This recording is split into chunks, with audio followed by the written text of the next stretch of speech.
morning, good morning, good morning. My name's Donnie Glover, publisher of BlackUSA.News. There it goes, right there. And publisher of BeMoreNews.com. It's such an honor and a privilege to be here this morning. Thank you, Lord, for another day. Waking us up this morning, putting us on our way. The weather's beautiful outside. COVID, I'm sure, has a lot of people locked in and has us off our game. It's time to take back our lives. Like Dr. Z said, wear the mask. Whatever you do, wear the mask.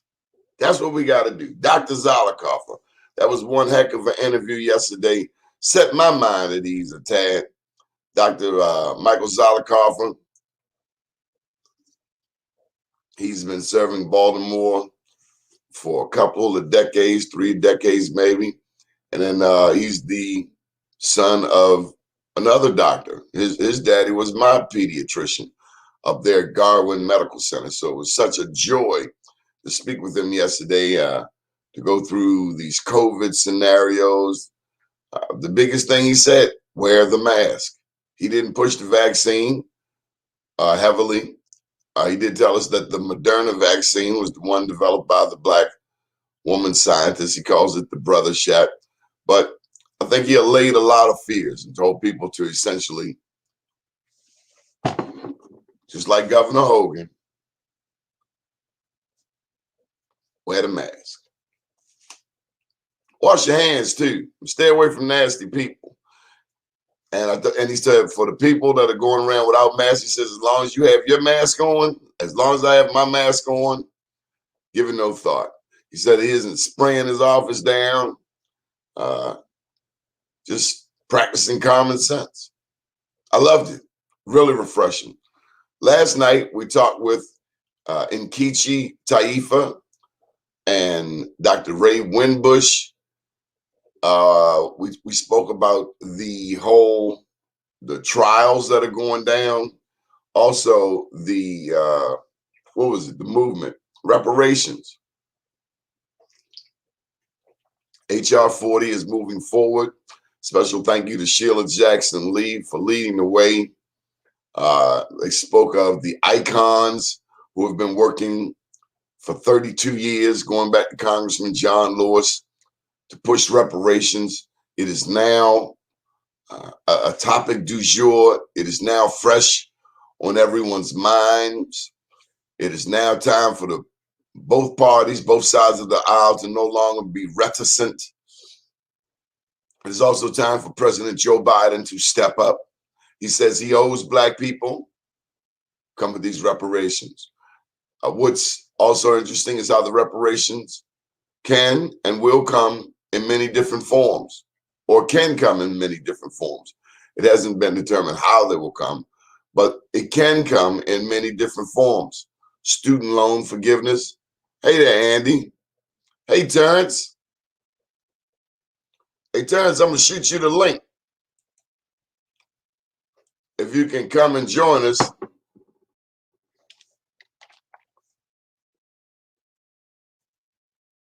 Terence Dickson, are you watching? Hit that link there for. Come on, tell us about Terraloff Consulting. Terrence is over there on 25th and St. Paul, 101 East 25th Street. He also has Terraloff Consulting. Rico Crawley. Rico, you got to be the most faithful supporter of this show. Rico Crawley. We got to get you on here one day. Okay. But the reparations discussion, Dr. Ray Winbush, what was really beautiful, and I didn't know, but I presume that Nkechi Taifa, attorney at law, and Dr. Ray Winbush knew each other. I presume that. But when it all worked out, they did know each other pretty darn well. Coming with this morning cup of coffee. Good morning, attorney Robert Dashiell. How are you? I'm fair for a square. You heard that before. I heard that from my daddy. My daddy used that all the time. Fair for square. How about fair to middling? Fair to middling. Well, that's more. You know, I started hearing that more down south. Fair to middling. I didn't hear it much in Baltimore. I heard it a lot in Atlanta. Okay, well, either one that aptly describes my feeling this morning. Okay, are you familiar with HR 40 and Sheila Jackson Lee and Congressman John Lewis's efforts over the past 32 years for reparations?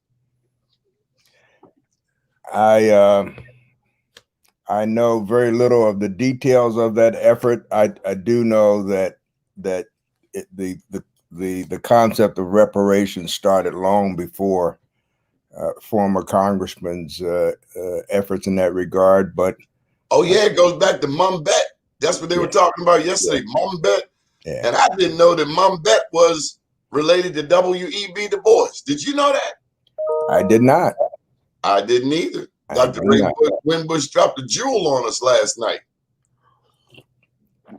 Where was this? Right here on BlackUSA.News. We did a show on reparations and the progress made with HR 40 yesterday. The day before, well, the night before, it was a huge vote that people have been waiting on for a long time. So it's now gone to the floor of Congress. And what will HR 40 do? Is this the one that will appoint the task force or something, or a commission? What will it do? Well, let me get you some specifics so that I don't speak out of school. Okay. I'm not a lawyer. I just know that some progress has been made in the realm of reparations, and reparation experts around the country are real excited right now. So Politico did the simplest article for me. Reparations bill approved out of committee in historic vote. Now comes the hard part, getting buy-in from enough lawmakers. So essentially, and special thanks again to Congresswoman Sheila Jackson Lee, chaired the subcommittee on crime, terrorism, and homeland security. But in a nutshell, reparations legislation could be headed to the House floor for the first time in more than 3 decades. That's essentially it.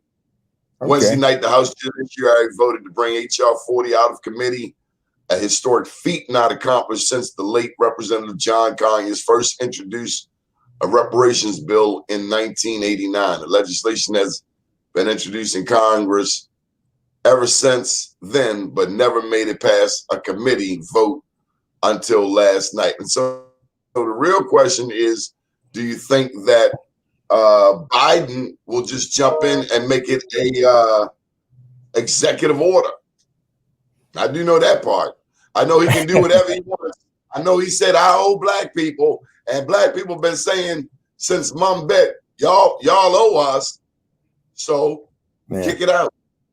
I would like about $500,000 of student loan forgiveness for me and for me alone. There might, no, I'm not going to say. Reparation has been in the news quite a bit over the last 2 or 3 weeks. I am recalling the historic action with regard to Manhattan Beach. Oh yes, and the payment to the heirs of the family from whom that property was stolen. That was a small town outside of Chicago or outside of Detroit. I'm not sure, where they passed a reparation bill and established a $400,000 fund to distribute in some way to the Black community.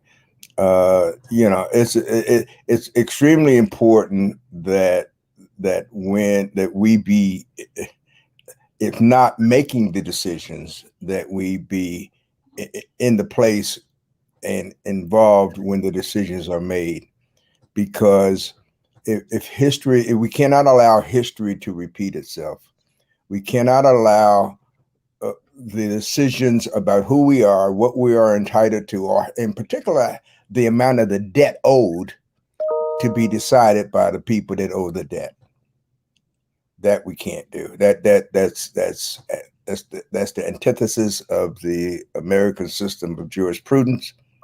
The criminals do not decide their own sentence. The debtor does not decide the.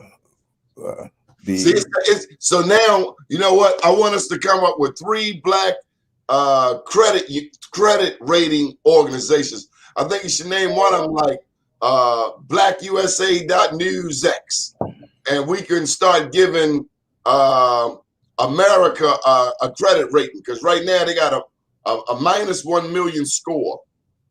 Well, I think I think we've got to I was narrow. really trying to make you laugh. You just that Okay. straight over your head. Okay. Yeah, but I think we've got it. I think we've got to the debt that's owed is by the people who at various times were in a position to make the decisions on behalf of America, not America itself. And that's important because we are America. We are as much America as anybody else. The country belongs to us as much as anybody else.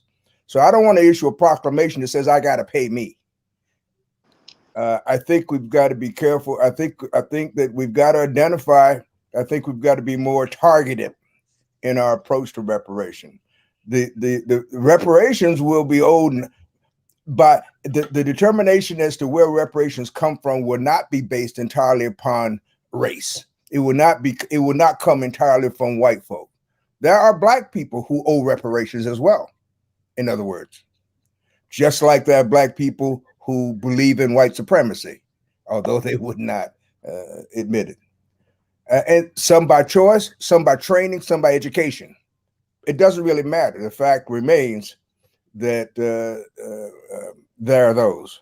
Do you owe us? Because you can just cash at me and we can work that out. We ain't got to call the government. Well, let's wait till the study is finished and see how the numbers work out. In other words, let's go where the evidence leads. Terence Dickson, good morning. How are you? Hey, peace, family. Good morning. We're glad to have you with us. How have you been? Awesome. Everything's moving fast. Everything's moving strong. What do you think of reparations? It's owed. But just like Robert said, figuring out how to actually, get that back to our community is more important than anything else. And it's not something that's going to happen overnight. You're talking about years and years that this is going to take to put this thing together the right way. Well, let me pose this. But we need to start now. Okay? What do we owe ourselves? We have an obligation to learn. Yep. We have an obligation to learn our history. We have an obligation to learn from our ancestors. We have an obligation to respect those who have come before us and not to discard our elderly and our senior citizens as though they have nothing of value. We're one of the few peoples in the world that actually do that. Most other peoples of the world respect their elders. Most other people of the world go to their elders for wisdom and guidance. We tend not to do that, but it's not because the elders, it's because we don't look to each other as having any value, period, across the board. That's because that's a question of education, training, but it's time that we begin to unlearn those things. There's a slogan that says it's easier to raise a child properly than it is to fix a broken man. I'm paraphrasing, and I know I'm not doing it correct. It's in the park. But you're 100% right. Yeah. And so the education process has got to begin with our children. Yeah. But it's got to begin with the minds that have not yet been contaminated by untruth. 100% right, Baba. 100% right. And that's like so on point, because that's where I look at the Terrell Consulting is that I'm looking at how do we start? We start right now. We start with the financial literacy part. All right. Which really leads to bricks. We have to eradicate this year, own the stores that we actually do business out of. We don't own the houses that we have in our community. We don't own anything. So that puts us at a real unstable place, because some in our history, with emotional decision, as you see, like, for example, when they actually do the remodeling of the schools and stuff of that nature, they can completely erase our history. And like you said, we have to put the pause on it now. We have to actually really hold our elders up. We have to hold all of that knowledge that they're there, because that's our library. That's who teaches us. You know what I mean? Like, what you look at other cultures, as you said, they embrace their elders. All right. And the elders actually teach the youth. Okay. Because that's how your traditions is passed down. And that's the only way that it really works. But by disconnecting our community, it's been very detrimental. So I think it definitely starts with us learning how to be awesome again. Well, listen, this is Friday. We're going into the weekend. What are you proud of? What are you happy about? What are you optimistic about? I was watching a movie last night and said a basic line. It said, if you take away a people's hope, you take away everything. What can we celebrate today? We can celebrate every small victory. You know, that's one of the things that I continue to share, is that how do you eat an elephant? One small bite at a time. You know, so just that victory of you being able to get up today. For me to get up today, you know what the victory was? Yesterday, I hired 2 people. Guess what? The day before, I hired 3 people. Okay? I got some bills yesterday too, but that's not a bad thing. You know, that means that we're in business. That means we're making a difference in our community. That's important. You know, we really start to actually pull ourselves up and get ourselves off of our knees, get to our feet. Okay? It's the only way to work for us in our community right now. Stop cam. Cam/mic. Share. My God. What is that? What is that? That's Donnie. Oh, okay. Okay. You know, well, I guess it's our show now, babe. All right. I already told him I was fair for a square. I'm glad you didn't use my line. Hey. That's what I did. But you know, it's so great. This is a conversation that, for those that don't know, that me and Robert have all the time in reference, and it's really focused on our community. One of the things is that, you know, I really feel as though that society has desensitized us from caring about one another. All right. That's why I do the Neighbors Without Walls. That's why I reach out to the community with the youth, with any food opportunities, because there are certain things that we have to bring right back around in the full circus of community, that it has to be bigger than the profit. We have to get back to the level where we choose people first. And the one thing about that, when you get to that point in business or in life, or just on your journey, when you can have that agape love at that point, you know, all the rest is just going to come to you. If you do good by people, guess what's going to happen? People are going to do good by you. If you do good business, guess what's going to happen? You're going to have good business. You know what I mean? So sometimes that it cycles back around how you put it out. It might not come back from that exact person, but the universe is balanced. It's not going to leave you out there. And I want to ask you, how many businesses are immediately around you? And secondly, I noticed, well, how many businesses immediately around you, including in your building, within 100, 200 feet of where you are? How many Black businesses are around you? This is it, baby. I keep telling people, Baltimore City is the new Black Wall Street. Right now, on the corner of 25th and St. Paul, if I throw a rock, I can hit about maybe 25, 30 Black businesses. And that's strong. Well, secondly, did you know that Jackie Cummins is having a Black Wall Street walk? We're having, yep. I think it's our 3rd, 4th year. We've had it for a while. And now we've actually extended to any Black business within Baltimore City itself. You know, over the last year of the COVID, you've seen what we in our culture do best, is that we transform. We don't just survive, we thrive. And you've seen so many Black businesses that have made that venture from being that in-house business, that home business, that now they're looking for the bricks and the mortar. All right. And that's what it's the beginning of the journey. You know, that's where you start. You start with the build out. The next thing is for you to focus yourself. And I'm going to keep saying it, like the bricks behind me. You got to own the bricks. You know, we have to control, all right, who we are and where we are and where we're going. And that you're going to have to own the land that you stand on. Other than that, people are gonna pull the rug from you up every time. So, Mr. Dashiell, any advice for aspiring business people in Baltimore? You are our go-to guy, our go-to lawyer. You're very familiar with the Board of Estimates. You've been helpful to me. You've been helpful to Terrence and dozens of others that I know. Smartest man I know. Save. Donnie, let me, you've got to have the right vertical alignment before you can have the right horizontal relationships. We are not the doctor that's going to heal ourselves. We have to be able to look to, we got to go back and put our hands on our grandmama's rock. Come on now. We've got to acknowledge and grow and nurture that spiritual element of our being before we can address the relationships among us. We've got to be, because the ultimate source, the direction, the wisdom, the guidance doesn't come from it. Doesn't come from me. Doesn't come from Terrence. Doesn't come from you. It comes from God. Okay.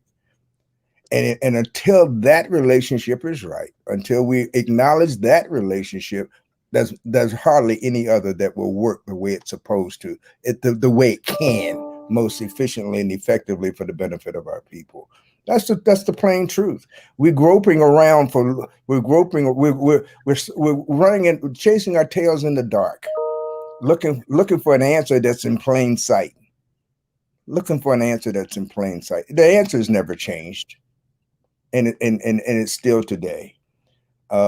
We have been given gifts. Some of us can fly airplanes. Some of us can run restaurants. Some of us can be in the broadcast media. But they were all gifts. They were all gifts. Just as our birth was a gift. None of us is self-sufficient, and it was designed that way. Until my daddy said like this. He said God was smart. He didn't put all the natural resources in one place so that man would be interdependent among each other. He didn't put all the oil in one place, all the gold, all the diamonds, all the food. And he didn't give us the resources to be able to exist without him. There was no takeout. There was no carry out. Okay. There were no doggy bags. When the manna was distributed from heaven, you could eat all you had to fill yourself up, but you couldn't take a doggy bag home. If you did the next day, the bag was filled with worms. Okay. That's because you're supposed to keep coming back to the source. You can't ever forget where you came from. You can't ever get too high and mighty to get low enough to see above. Times 100%. I don't know. I'm supposed to follow up after him? Huh? None of us would disagree about faith. But Terrence, you've had to practice your faith. What I wanted to ask you both about is doing business outside of our community. The ability to be able to serve not just Black people, but any person. White, Asian, Latino. How important is that for a business looking to go to the next level? It's everything. You know what I mean? Once you really get in your business mode, yes, blessed to be Black. But the main focus that we should be structuring is our business and expanding.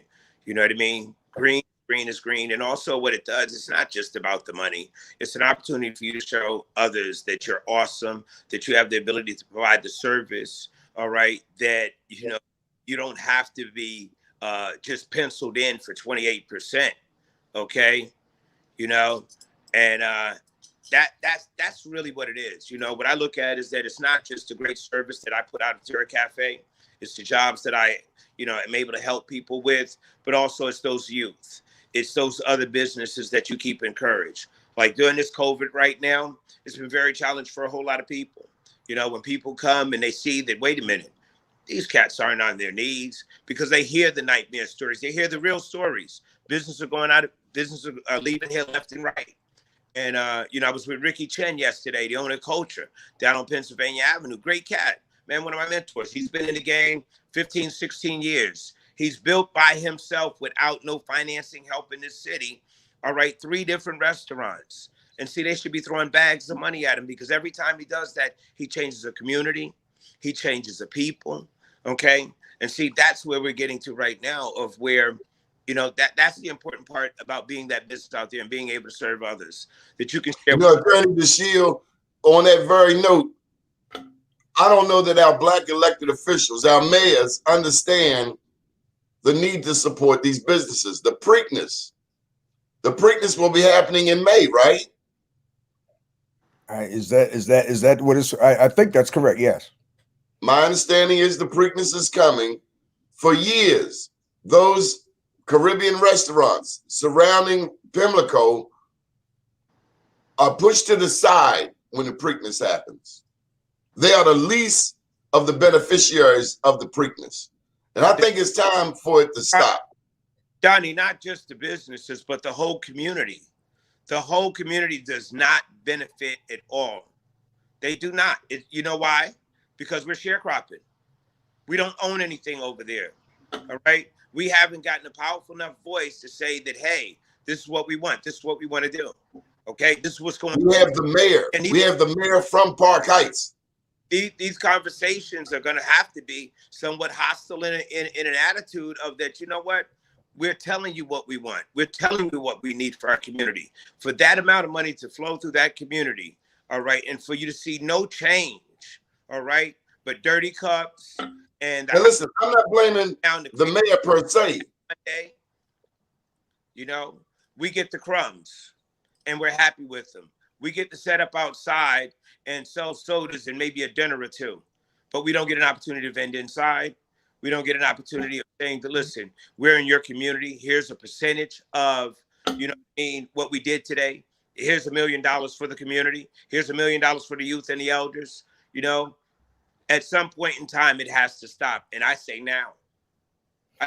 They're creating a whole new ecosystem, because understand, they can't figure out how to put this thing back. But who always figures out how to get through? Our community. Black people. All right. And guess what? I figured out how to get through.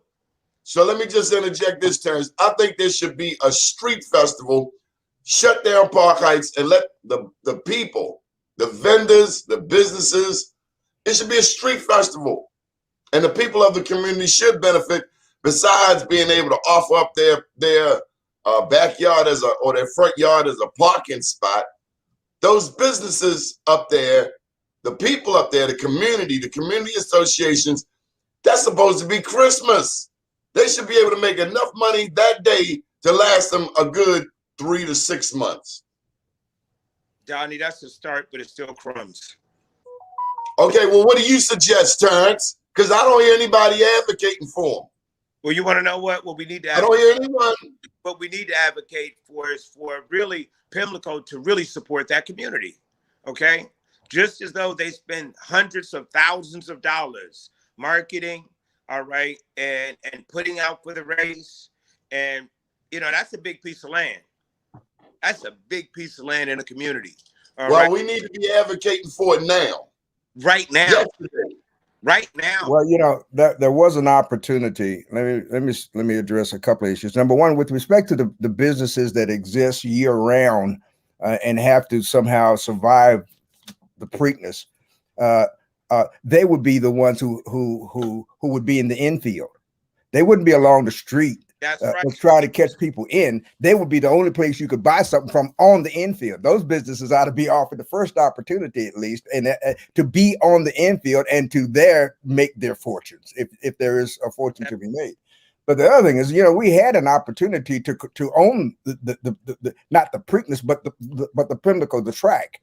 You know, that track is supported by revenues obtained from the lottery.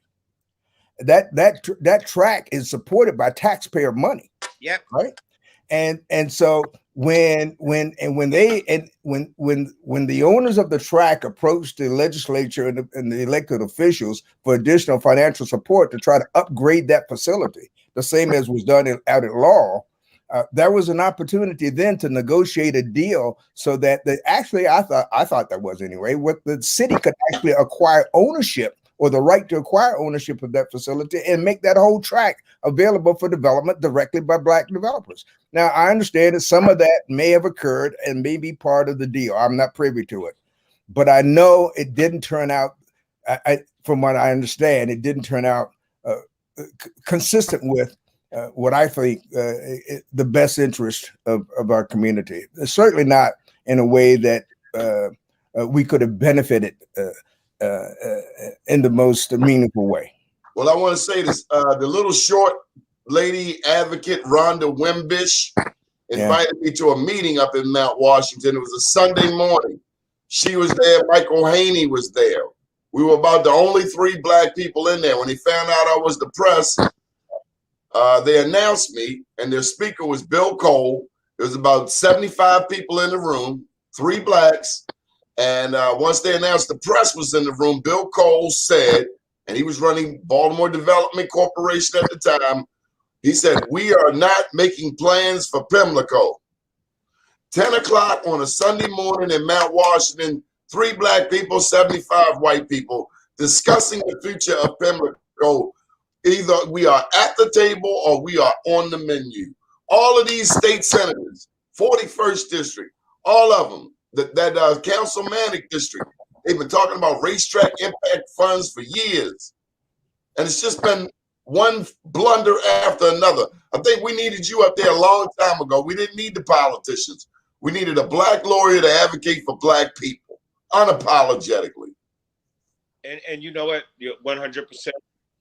Just past the point of being crowded. It needs to be heavy. It needs to be direct. All right? Because the new system is being created, and we need to make sure that we're a part of that. All right? At this point. And we need to focus on what I consider to be the real benefit, if there is any, of having a business in our community. If it's not, that the real benefit is to provide the kind of employment opportunities to our people where they can support their families. That's the bottom line. It's not to make more Black millionaires sit in the president's chair. It's not to support the Santa Club or the President's Round Table or the Black Chamber of Commerce. It's not about any of those things. Look, most people, if they're going to ever achieve economic stability, if they're ever going to be able to support their families, it's going to be from the wages that they earn that show up on the W-2. Our mission, therefore, it seems to me, is to make sure that those opportunities are there in good measure and in adequate measure. No, I'm not interested in $12 an hour jobs in a city where it takes $20 an hour to support your family. That's like throwing somebody who's 15 feet from shore drowning and a 10-foot rope. You turn your back, you feel good only because you won't turn around and see that the person is still drowning. We are so focused on making things better that we lost sight of what it means to make things right. We're so focused on making things better that we've lost sight of what it means to make things right. In our school system, a D simply is not a passing grade, period. I don't care if you have to sit there till you're as old as Methuselah. Until you can earn a C, you ain't graduating. Until you can earn a C, you ain't being promoted. I don't care. You can have your children sitting beside you. A D means poor, and that is not acceptable. They announced how Isabel Cummins is causing grief with the Mosbys, but Fox went in on Augusta Savage Mills and the millions that have gone into the school where one student was in the 9th grade for 5 years. Now, while that young person did not progress academically, each year the school was paid money for that young people. Why aren't things like this being investigated? Because it seems like there's a lot of corruption at Baltimore City Public Schools. People are getting the money and we're not getting a product. Amazon said they wouldn't come here because we didn't have the intellect or something like that. Wow. I'm not sure I would be. In fact, I'm quite sure I wouldn't be taking cues from Jeff Bezos. But the fact remains that first of all, we've miseducated our children about what the purpose of education is. Yep. That's the first thing. Yeah, yes, with education, your chances are greater that you will get a job or have an opportunity that you can advance. But that's not the purpose of education is to make this a better place for yourself and those who you care about and those who you love. Now, you can get a job along the way. You need money along. I get that. But that's not the purpose of education, because what happens is some folks will say, well, you know, I wasn't well suited to sit in that classroom, but I know how to make money. I can go on the corner. I can hustle. We've got to disabuse those notions. We've got to disabuse the notion that there's an alternative way to success that you can get to before work. The only place where success comes before work is in the dictionary. Period. Terence, I want to thank you for, I did pass your number on. We know that you are hiring, you're not just doing Terra Loft Consulting, but you're actually, as always, running Terra Cafe. But I did take your phone number to 2 young people, as I promised, and I'm eyeing them every day I go past to see them, and I'm hoping that they will say yes. And we're going to keep pushing your phone number for employment opportunities, even if it's dishwashing. One of my first jobs was as a dishwasher. Ain't nothing wrong with washing dishes because you're that much closer to the kitchen. See, my goal, I was greedy when I was small. I wanted to be close to the food. So I washed dishes, ended up learning how to wait tables. But thank you for caring enough about our community to hire from our community. Terence, why do you hire so many Black people? Who else gonna do it? You know, that's how it happens.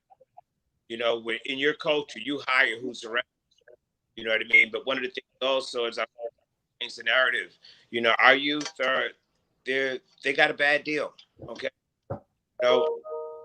You know, when you stand up and you look around, you know, you got your elders looking at you and they're saying, you know, what are you doing with what I left you? You know what I mean? That's real important. And then you got your youth looking at you and what are you doing with what you're leaving me? And we haven't left our youth too much of anything. So I'm looking to change the narrative with that. I look at the change that we need in our communities. It's going to come from the young people. We see time and time again. You know, a lot of people are so old and stubborn in their own ways, they can't change. And see, they've been poisoned already. You know, it's time for us, because not everybody is conscious. Not everybody is woke. You know, people are still fighting to get great educations and get money and go to other neighborhoods. You know, they want to go to neighborhoods where the streets are blocked off and people can't come through freely, so they can kind of just isolate themselves in the midst of it all. No, that's not it. You know, you're supposed to go out and hunt, and you're supposed to bring it back home for everybody. And that's what's happening in our community. So I feel like that's my real obligation, is to make sure I bring back those opportunities to our community.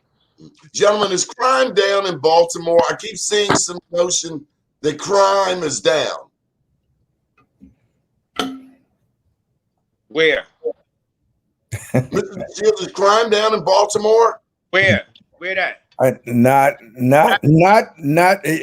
Not according to the information that's available to me, and frankly, I have no reasonable basis to expect that it will go down, because the underlying causes, as far as I can determine, have not changed. They have not. No matter.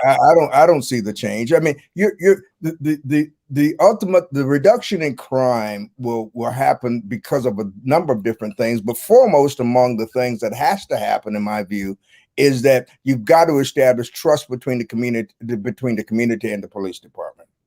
I think that the repeal of the law enforcement office, so-called law enforcement officers' Bill of Rights, is a big step in that direction. You do? I absolutely do. Absolutely do. So big ups to our legislators. I am hard on the Democrats, but the Democrats in Maryland made us proud. They made unprecedented history. They made history, right? That is correct. It's the first state to repeal that enactment, and that has to be repealed, because fundamentally it stands for the principle that a law enforcement officer's life is more important than the lives of the people that it's supposed to protect. You can't establish trust with me if I believe that you're just as willing to shoot me as to shoot the guy who's robbing me. I'm not. How am I going to trust you? You can't be better than me if your job is to serve me. That sounds like a plantation to me. That sounds like an overseer. Attorney Dashiell, can you explain Overseer. the what's unprecedented as it relates to the law enforcement officers' Bill of Rights and what we're talking about in terms of Maryland being the first state in the country to repeal this 50-year piece of paper? Well, without going through each and every provision of what was in the law, the law enforcement Bill of Rights and shielded police conduct from public accountability. In essence, it protected bad cops and encouraged those who wanted to do right from speaking out against them and identifying who the bad cops are, which left the public in a position, if you wanted to talk about bad cops, you had to talk about the entire police force. No, everybody on the police force is not a killer. Everybody on the police force was not a member of the gun force trace unit or wherever it was. There are law. Not only that, but we had to do something. But by repealing that law and establishing that cops are people too, we can now begin to encourage our children to become police officers. We can show them that that's an honorable profession again. That's a profession where you can establish a relationship, a positive relationship between the guy wearing the uniform and the person on the street. All of those, that's what's necessary because let's face it, police don't stop crime. With the help of the community, they can often catch the criminal, but they don't stop crime. How often are they there when it happens? Very few, very, very rarely. There's just not enough. That's not a criticism. But how you in a city of 500,000 people, you only got less than 3,000 cops? How can they be everywhere at the same time? Okay, so what is going to be the end effect? So we now have a repeal on the Law Enforcement Officers Bill of Rights in the state of Maryland. We also have the consent decree in the city of Baltimore. But you two both suggest that crime is not down. Now, what's this going to mean for crime and living in Baltimore City? What's going to stop us from getting busted upside the head because the police now have an attitude, I would imagine, of hands off.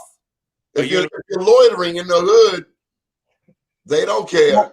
Not the ones who were supposed to be on the force in the first place. Not the ones who put the uniform on with a sense of civic responsibility and public service that they should have.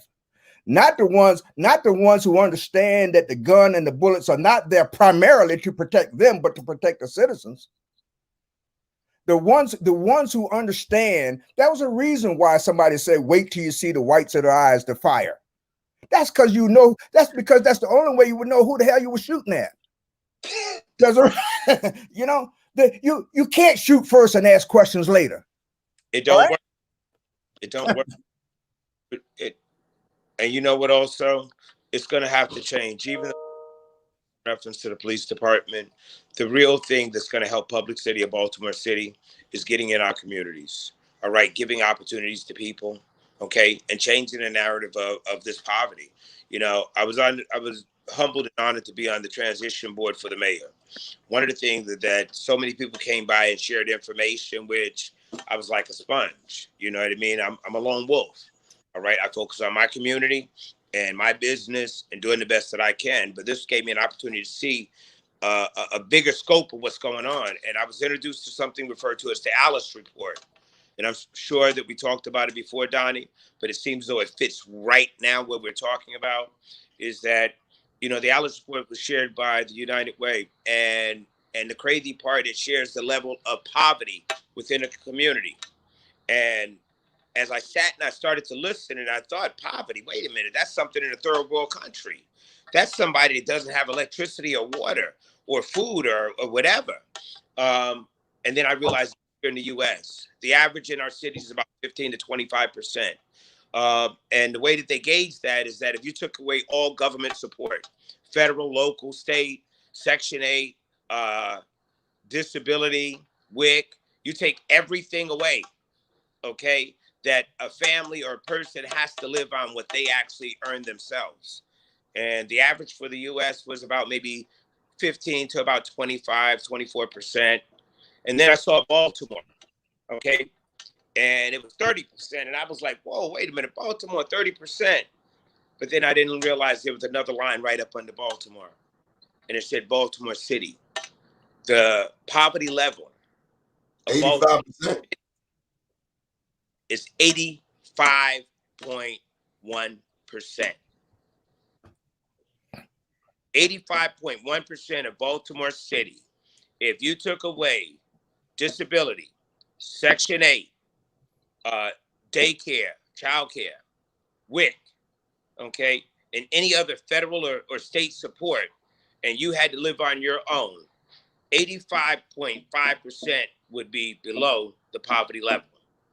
So, Well, Terrence, let me also remind that Obama, when he came in, he did a bailout for Wall Street. I'm not impressed with Wall Street because they depend on welfare too.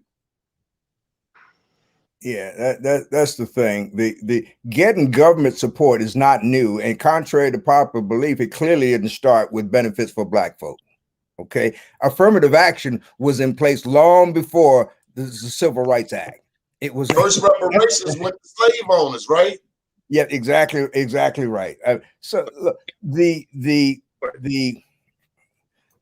I was more so getting to the right. part. You have a town of people that have been in prison that has been created like a plantation that they do not have to take care of themselves.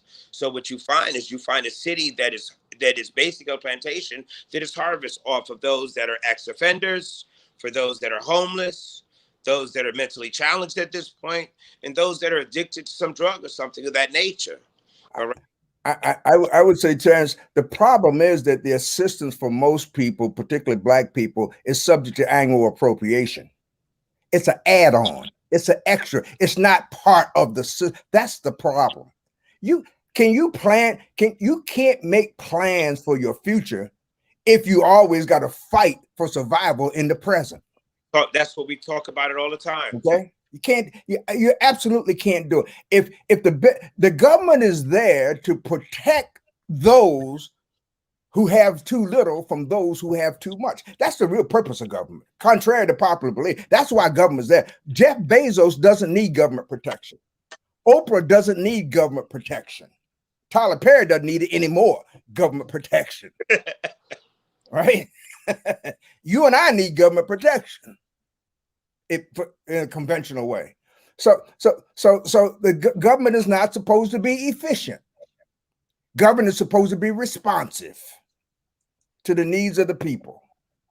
Who cares? Nobody cared when the effect of Trump's tax reversal. Nobody cared that added trillions of dollars to the national debt.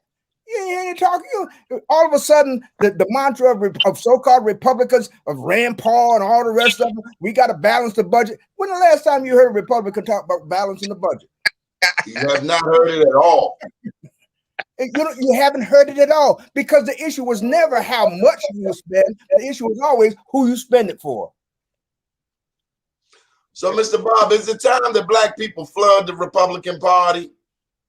It's time that Black people abandon all parties and go for people who support Black people. I don't care what label you put on them. See, we get caught up in labels. We get caught up in labels. If you ask somebody what is a conservative, who the hell knows what a conservative is anymore? Who the hell knows what it? And that's making it. I just told you, you don't know anymore. And guess what? You still don't know what a so-called liberal is. What the hell does that mean? So no. Show me the beef. Okay, so look, bring me the beef, and I don't care what wagon you come in. Boyd Rutherford is not running. Kelly Schultz, the Secretary of Commerce, is running. There's speculation. We know that Francho wants to be governor from the Democratic side. There are rumblings, at least, of a Wes Moore potential candidacy. Maybe even Congressman Anthony Brown candidacy.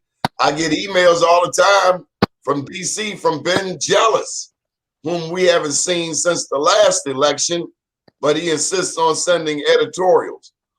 What is our plan for 2022? Next year, it's April. Who's our horse? Wow. And how could I forget? They tell me something about Johnny Ocheski. Now, let me say this. if you're running for governor, wouldn't it make sense? I don't care who you are, that you got black people around you already, knowing that you get ready to need black people support in a few months. So if you got somebody running for governor and they don't have black people around them already, they should not even get in the race. Well, that's right.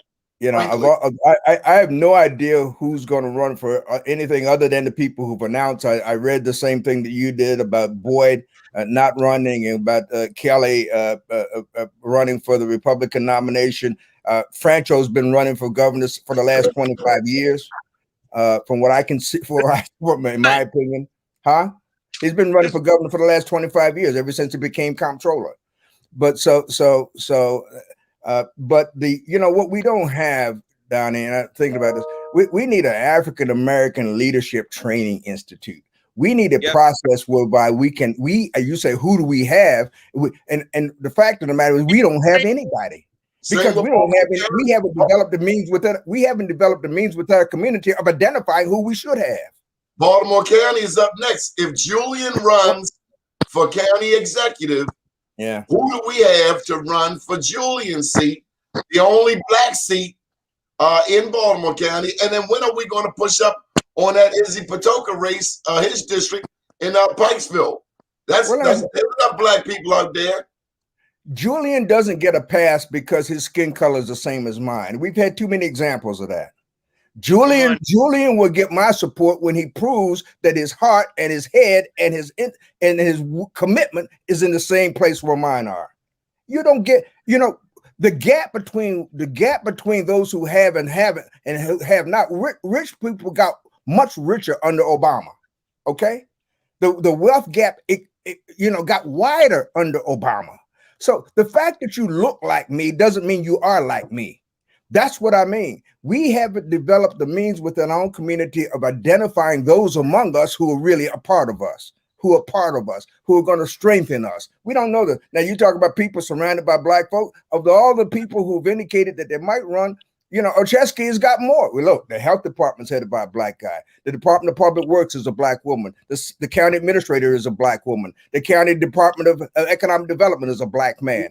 County solicitor is a black man. Are they black? Because they presumptively, let me rephrase that. Let me say they have the presumption of being black because they do look like us, but all of them have to pass the test. It's only a presumption, but it's a rebuttable presumption. Okay, it's a rebuttable presumption. I don't want too many legal terms out there, but that's a rebuttable presumption. The proof is in the pudding, as my grandmother would say. Show me something that you did. Show me something that you've given me, and don't make me promise. I'm too old for promises. I want something that I can live to enjoy. Okay, so I don't want no more promises. Bring it. Show me the beef. Show me the beef, and show it to me now. I think it's time we push up on Baltimore County for black development. Do we have black developers in Baltimore County? Because the last I checked, David S. Brown had Baltimore County on lock, and he's connected to Tim Smith, and he was connected to the Kathy Pugh. Yeah. Certainly Northwest Baltimore County and a good part of Baltimore City under the development arm of David S. Brown. Everything from what used to be the old Morris Mechanic to the new developments through Owings Mills. His influence is not limited to the county, and there are not a whole lot of white developers in Baltimore County either, by the way. There's only a handful. They haven't really spread it around. But you're absolutely right that we need, and we're pushing in that direction. And when I say we, I don't like people talking about dropping that kind of thing. There is an economic development advisory council in Baltimore County that Ocheski brought in on which African Americans are significantly represented. And I think that the influence on that committee is black people. Pardon? Do they pass your sniff test? Because you say just because they're your color, don't make them your kind. They all skin ain't your kin. That's a discussion that we have around the family table, not on broadcast. Amen. Okay. Amen. Amen. Right. Amen. Okay, well, it's been a beautiful day. Any announcements you want to make? Oh, by the way, what do you think about this trial, Derek Chauvin? I think I think the defense is disgraceful. I mean, Horrible. as a lawyer, I recognize the fact that everybody's entitled to a defense, and so fine, he's got a defense. But I think that some of the, I think some of the arguments that the defense has made everything from carbon dioxide overdose to, I think when he, maybe he had asthma when he was a child. And I think some of the arguments they've made are absolutely disgraceful. And I hope that after the closing arguments are made on Monday and the jury is charged, that they'll quickly return a verdict of guilt. Okay, what about this lady cop out there that didn't know the difference between a Glock and a taser? 26-year veteran, head of the police union. Terrence, you teach guns safety and all of that. You know what? It's two different things, and also of how it's set up. You know what I mean? Your gun is on your prominent side. That means the side that you actually know that in case you need something, it's going to happen. All right? It's the reason they put the actual taser on the other side, because it gives you a minute to think that if you're going to go for your taser, the way it's holstered, everything is completely different. It's the reversing of the gun, and also the weight, and then the size and the color. Okay?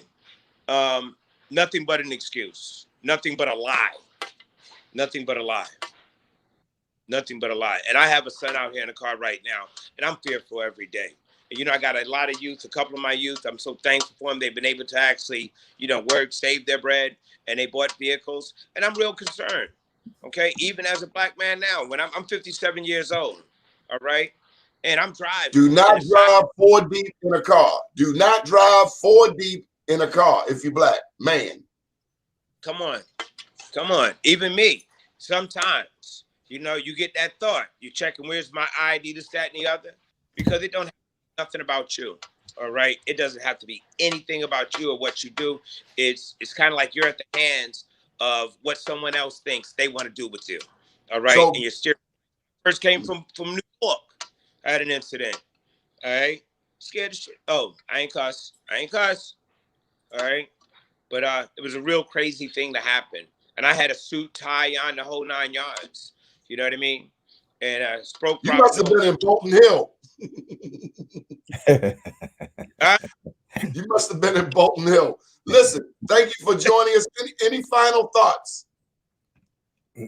Not from me. This is the day that the Lord has made. Rejoice and be glad in it. Amen. It's that time. Would be final word. All right, Donnie, if I can share real quick, let me just get 2 seconds at a time here. We're working diligently on this shirt garden over here. We're opening up today. We got enough pieces to make it happen right now, but I got a big announcement today. TLC, we've been working with a few partners, Baltimore Community Lending, the Hyatt Regency, and we've been working diligently, and we have our plan of where we're doing our 100 days. In 100 days, we're going to certify 100 businesses or people. At first, we started with just this financial literacy that we're sharing for free. Okay? For free. We started sharing for free. We thought it was just for business owners. But I was at my counter and I was writing a check for one of the vendors that came in.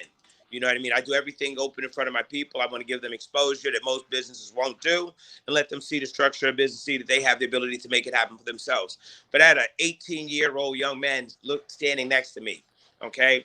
And he looked at me like I was doing something for him, and I was just writing a check for an invoice. I'm checking out the invoice. I'm counting the bottles to make sure. I look at my numbers. I write the number. And I'm saying, listen, do you know how to write a check? He said, no. I said, have you ever balanced a checkbook? He said, what's that? Okay. At that point, I realized what needed to happen. We don't need to start just with the business. So we've created a program. We're working on a program, almost finished with it. And it's for our schools. We had an opportunity right now that we'll be introducing it to city and also a middle school. All right. So I'm very humbled and thankful that not to be part of the problem, but to be part of the change. Okay, so many times we're throwing rocks at everybody else, and guess what? Take that rock and build something for our community. All right, that's how it begins. So today Amen. we're launching 100 certifications. So if you have youth, if you're in business, if you have the dreams of owning a home and owning the bricks, guess what? It's just running your household as a business. Please understand. Okay, there are certain things that you need to do, and there are certain tools you need to have to be successful. Okay, and it's no Phone need for number, you to buddy, and your website is right below. Terraloff Consulting. .com. Or they can call what number? Wow.